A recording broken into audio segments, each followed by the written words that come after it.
Bonjour tout le monde, merci de nous suivre sur Studio Saint-Jean. Aujourd'hui, nous sommes chez Artaud pour parler de Derrière les clichés, une exposition qui va avoir lieu du 28 mai au 15 juin, qui va nous montrer les photos prises par des personnes en situation d'itinérance et qui font partie du groupe Passe-moi la POC. Vous voulez en savoir plus? Bien, suivez-nous! Ici Louis Lemieux, votre fier député de Saint-Jean à l'Assemblée nationale du Québec. La chaîne télé que vous regardez en ce moment, sur Facebook ou sur YouTube, c'est Studio Saint-Jean, la chaîne télé de votre député au service de la communauté, depuis 6 ans déjà. D'ailleurs, merci de continuer de participer en regardant et en partageant nos entrevues. Le but de l'exercice, c'est de plus se parler, de plus se connaître pour mieux travailler ensemble.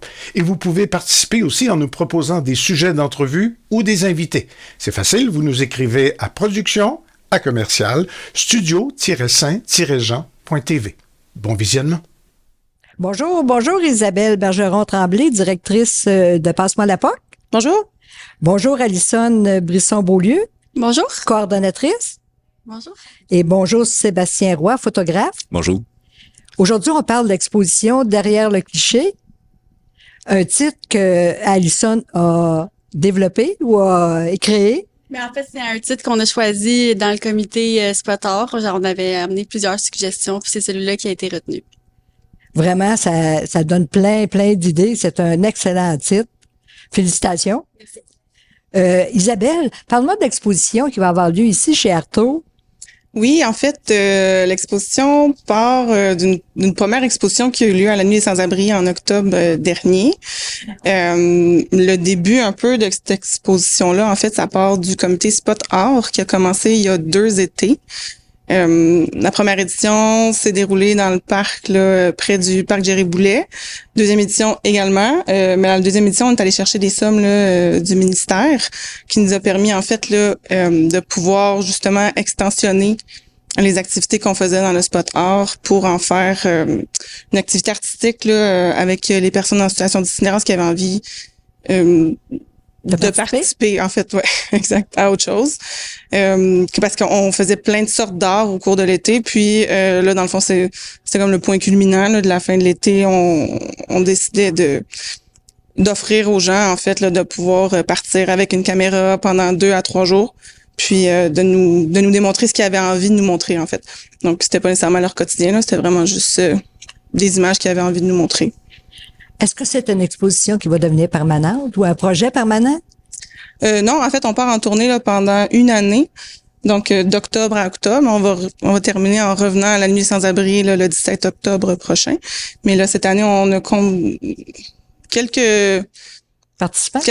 Non, en fait, non. On expose à 4 ou 5 endroits différents. Cette année, je me souviens plus des... Il y a encore 2 lieux qui restent à déterminer. En fait, il y a des lieux qui sont visés, qui restent à confirmer.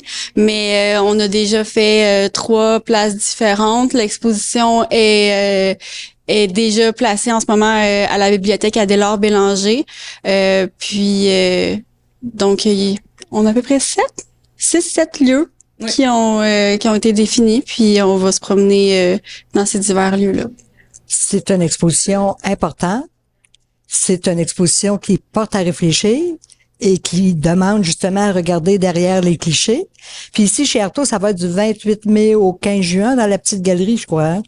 Oui, exactement. Puis jeudi prochain, le 28 mai, ça va être le vernissage. Donc, il va avoir en fait, Sébastien va être sur place pour rencontrer les gens. Il va avoir il y a des poètes aussi qui ont écrit des textes pour s'arrimer avec les photos pour pousser un petit peu encore plus l'intention artistique. Puis la communauté est invitée à participer à cette soirée-là qui va débuter à 18h. À 17h. 17h. Pour le 5 à 7. Exactement. Oui, ben c'est une exposition à pas manquer. Hein. Moi, j'ai été justement à la Nuit des Sans-Abri, puis je trouvais que c'était une exposition formidable où j'ai rencontré Sébastien, qui on tombe amoureux de Sébastien avec tout ce qu'il a à nous dire ou pas nous dire sur les photos qu'il a pris. Est-ce que c'est le seul photographe pour cette exposition-là? Non, il y a un deuxième photographe qui a participé. En fait, quand on a commencé le projet, il y a 3 personnes en situation d'itinérance qui ont pris l'appareil photo. puis qui se sont pendant quelques jours. Puis il y a seulement 2 personnes qui finalement ont rendu des photographies. Puis l'autre participant préfère pas être exposé, puis il veut seulement lui, en fait, il était satisfait d'avoir pu explorer la photographie, mais ensuite il s'est retiré du projet, puis ça lui convenait comme ça. Dis-moi, Sébastien, Oui. est-ce que tu avais une propension artistique avant? Est-ce que tu as fait de la photo avant? Moi, j'ai un background graphiste, imprimerie 2D, 3D, tout ça. Touché au web un peu. Fait que oui, j'ai touché à la photographie à travers tout ça. Pour moi, c'était plus un médium qui me servait peut-être à propager un message, une piste de réflexion là, suite à ça. Fait que Et t'es content de de ce projet-là, de ton expérience? ouais, c'était assez impressionnant ce que ça a pris comme ampleur, puis l'implication des personnes autour de nous, puis toute la gang. Fait que ouais, c'est le fun. Ce que tu as su nous montrer, aussi nous démontrer par tes photos, que tu peux nous expliquer au 5 à 7 du 28 mai, quand on va venir ici, ça va être assez extraordinaire, hein? Oui. Puis en plus, la gang, comment est-ce qu'il s'appelle? Le comité MOOC qui s'est impliqué aussi, qui ont annexé des petits poèmes, des textes qu'on a sélectionnés aussi avec, là, puis ça fait une super belle job, ouais. Ce sont des coopérants d'Arto, le comité MOOC. Exact, ouais. Oui. Sinon, qu'est-ce que ça t'a apporté d'autre? Quel changement t'as vu dans ta vie avec ce projet-là? Je pense que c'est juste l'occasion de poursuivre le message, tout ça. Moi, j'avais déjà des objectifs de vie, tout ça à placer, puis en avant, mais en même temps, ça s'imbrique bien, puis ça fait une belle continuation dans tout ça. C'est le fun aussi, en portant ce message-là, de voir la réussite ou la sortie de quelqu'un de la rue, tout ça. Oui, c'est vraiment impressionnant. Pierre deux coups. Oui, c'est impressionnant aussi. C'est impressionnant de voir ce que les gens peuvent faire, ce qu'ils peuvent réaliser. Hein. Une vie est jamais une fin. En réalité, c'est toujours à recommencer. Ben oui. Qui peut me parler du projet en profondeur? Qu'est-ce que ça a pris pour faire ce projet-là, pour le réaliser? Puis comment ça aboutit par un si beau projet? Je peux en parler si tu veux. Mais en fait, le projet Spot Art qui visait vraiment à faire découvrir plusieurs médiums aux artistes a emmené en fait l'idée de ça parce qu'il y a pendant les étés, il y avait des peintres, des sculpteurs, il y avait des musiciens, puis les personnes en station d'itinérance pouvaient essayer, se découvrir des intérêts, des passions.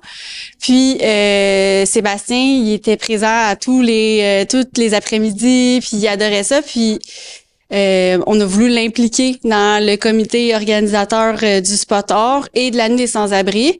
Puis c'est un peu la discussion autour de tout ça qui a amené l'idée d'introduire la photographie comme médium artistique. C'est une idée initialement qui venait un peu de Sébastien. T'as amené l'idée de... Ouais, excuse. T'as amené l'idée, tu sais, de vouloir pousser plus loin un peu l'expérience parce qu'il restait des sommes à la fin de l'été, tu sais, qu'on n'avait pas utilisées en lien avec le financement du ministère. Puis Sébastien a amené l'idée ça serait le fun, tu sais, de trouver un nouveau médium qu'on n'a pas eu le temps d'explorer pendant l'été, puis peut-être de le faire cheminer, puis ultimement présenter à la nuit, tu sais. Fait que...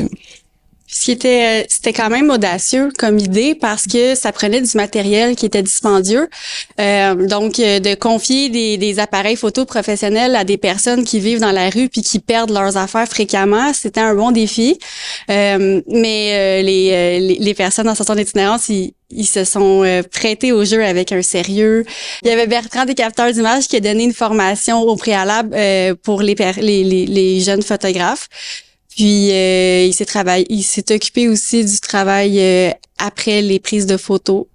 Puis le projet devait en fait se terminer lors de la Nuit des Sans-Abri, lorsque les photos ont été exposées, mais ensuite la réaction des gens qui ont vu les photos et l'intérêt que ça a apporté, mais on s'est dit que les gens voulaient voir, puis en fait, on se sentait privilégié d'avoir une petite fenêtre sur la vie de ces personnes-là. Puis c'est là que l'idée de faire circuler les photos au travers la ville est venue. Parce que c'est un bel outil, ultimement. Oui. C'est un bel outil de sensibilisation. C'est une belle façon de faire parler puis de faire voir l'itinérance autrement, de sortir justement de tous les clichés. C'était vraiment intéressant pour nous il restait encore des sommes. Fait que on s'est dit, let's go, on part. L'important, c'était que Sébastien embarque aussi, puis je pense que ça te tente un peu. Mais... Surtout aussi que Passe-moi la POC, vous êtes aidant, vous aidez la population en général qui ont des problèmes d'intégration. Oui, ben on est rendu avec 3 volets maintenant. Là. Maintenant, on chapeaute également le centre de jour et la halte climatique. Mais essentiellement, oui, notre travail, c'est vraiment d'être avec les personnes vulnérables, un peu des affiliés. Oui, c'est sûr que d'aider les personnes en situation d'itinérance, ça fait partie de notre mandat. Mais initialement, quand tout ça a commencé, le SPOT était un organisme indépendant. On n'était pas sous le même chapeau, là. Puis ça s'est fait il y a combien de temps? En avril dernier. En avril dernier, wow, c'est vraiment extraordinaire tout ce que vous faites, vraiment chapeau. Ben sans eux, on n'y arriverait pas non plus. Là. C'est un travail d'équipe. Oui, c'est un gros travail. Je pense que vous êtes tous impliqués énormément dans ce travail-là, implication émotive comme physique. C'est vraiment, je vous lève mon chapeau et je vous remercie. Ben, merci beaucoup. Surtout, venez à l'exposition, puis venez voir Sébastien le 28 mai. Venez vous faire expliquer les choses. Puis surtout, on apprend comme ça à aider plutôt que juger. Venez à l'exposition du 28 au 15 juin, ici chez Artaud. Ici Lucie Crevier, pour Studio Saint-Jean. À la prochaine!